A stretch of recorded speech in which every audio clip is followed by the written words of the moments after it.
Dahil lahat ng ginagawa ng tao ay hindi nakaka-apekto sa Diyos. Kung hindi, tayong lahat ang ginagawa po natin ay sa atin po bumabalik. Kaya binanggit po niya na mayroong batas ng kalikasan. Ito po yung batas ng kalikasan na hindi natin pwedeng baliin. Yung tinatawag na batas ng galaw at ganting galaw. Yan po ay batas ng kalikasan, batas ng aksyon at reaksyon. Kung ano ang tinanim, yun po ang aanihin, batas po ng kalikasan. Kaya yung mga espiritu, meron din pong batas. Kaya nga sabi po ng ating pag-aaral, sabi ng Diyos, kung paano ang Diyos, ang Ama ay sakdal, kayo dapat ay maging sakdal. Kaya nga, mayroong batas na tinatawag natin muling buhay dahil hindi po tayo magiging perpekto sa isang kabuhayan lamang. Una, ang paglikha ng Diyos sa mga espiritu, yan po ay banal. Walang bakas kasalanan. Kaya nga po, nagbigay siya ng halimbawa doon sa 10 babaeng walang bakas na yung 5 ay mangmang, yung 5 ay matalino. At yung 5, dahil mayroon po, sila po ay matalino, nung dumating po ang Diyos, sila ay nakapasok. O pinagkakasalan. At yung 5, dahil sila po ay walang karunungan, kaya nga ang ating lema, patungo sa Diyos ang magitan ng karunungan ng pag-ibig. Ibig sabihin, mga kapatid, kailangan natin maunawaan na yung sulugi, yung kanilang ilawan na ayaw sumindi, yun po ay, ibig kong sabihin, sabi ng mga 5, bigyan nyo kami ng inyong mga lagis at para kami makapasok din. Hindi pwede, sabi ng 5. Sa batas ng pag-aaral, sa kanyang lohika, hindi ba sa material ay parang pagdadamot yun? Bakit ayaw nilang bigyan? Yun po ay spiritual na yung ating ginawa, yun po yung nagiging silbing langis ng halimbawa. Hindi natin pwedeng ipamigay yung ating ginawang kabutihan. Hindi pwedeng ginawa ko ito. Pwedeng i-transfer ko sa misis ko para maisama ko siya. Hindi po pwede. Non-transferable po yan. Kaya hindi po pwedeng bigyan ng langis dahil sila'y pupunta muna sa pinagbibilhan para po sila'y makabili ng langis. Ang ibig sabihin, magtrabaho po tayo. Kaya na ang prinsipyo at doktrina ng Espiritismo ay tugmang-tugma kung sa layunin ng Diyos. Without charity, there is no salvation from sin. Ibig sabihin, pag hindi ka nagkawang gawa, hindi ka makakabalik sa kanyang pinanggalingan. At mayroong proseso na pagdating mo sa langit, ang iyong espiritu haharap sa tinatawag nating La Corte Celestial o the Court of Heaven. Hindi ka pa pwede pumasok.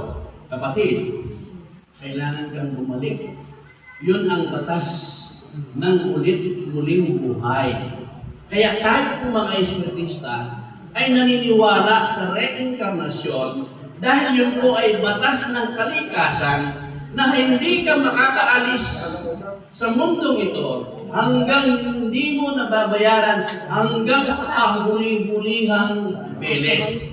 Kaya kahit ikaw ay 1 taon pa lang, pwede hanggang doon na lamang ang iyong pinagbabayaran, ay pwede ka nang bumalik sa Diyos. Kaya kung mayroong mga bata pa lang, o maaaring mayroong kikuan na namamatay na kaagad. Kasi yun na lang ang natitirang beles na kanyang binalikan. Kaya nga, napakabalag natin mga espiritista. Although marami po yung nagsasabing parang ang hirap patak ng kaligtasan sa espiritista. Kasi sa iba, manampalataya ka lamang, ligtas ka na. Pero sa atin, hindi. Kailangan gawin mo ang mga batas ng kalikasan para ikaw ay magkamit doon sa kanyang inihandang tirahan. Yun po ang tinatawag nating perfection. Yun po ang ating destinasyon. Kaya kahit ikaw ay banal na, pwede ka pa rin bumalik. Kasi sabi ng mga banal na espiritu, banal na kayo sa mga salita ng Diyos. Subalit sa pamagitan ng gawa ay wala pa. Ibig sabihin, kailangan tayo bumalik para gumawa. Kaya tayo pong mga estatista, huwag tayong magtanong kung bakit po sa ating kongregasyon ay hindi tayo tumatanggap ng anumang kabayaran sa ating paglilingkod dahil yun po ay pagbabayad ng mga pagkakautang natin. Kaya nga sabi ng kapatid ng Maria Galina, nagpapasalamat siya sa oportunidad na binigay natin sa Kanya, na siya ay makapagbahagi sa ating pasalamat. Yun po ay proseso ng pagbabayad utang. Kami po na nasa panunungkulan, mula po sa mataas na panunungkulan, ako po ang Pangulo po na lahat ng Direktiba General, pangalawang Pangulong Pangkalahatan buong Pilipinas, wala naman po akong tinatanggap dito. Pero bakit ko po nagagawa ito? Dahil alam ko, ang ginagawa ko ay pagbabayad ng aking pagkakautang. Kaya huwag tayong maghimango sa ating paggawa ng mabuti dahil tayo rin po ang aani nito. Huwag nating hanapin ang ating sarili sa ating kapwa dahil hindi naman sila ang makapagliligtas sa atin kung hindi yung ating magawa. Hindi nagpapasok ng sentro. Kasi yung Pangulo, halos hindi siya pumapasok ng sentro. O yung kasama ko, hindi pumapasok ng sentro. Pero nagpapasok. Kasama kang pabalik.